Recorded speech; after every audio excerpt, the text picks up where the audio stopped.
मैं फिर आ गई आपके सामने एक नया वीडियो लेके। आई होप आप सब लोग बहुत अच्छे होंगे और एंजॉय कर रहे होंगे मेरी वीडियोस को।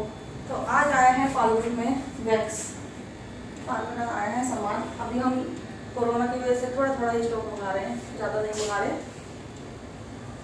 तो जैसे खत्म होता है ऑर्डर कर देते हैं, आ जाता है।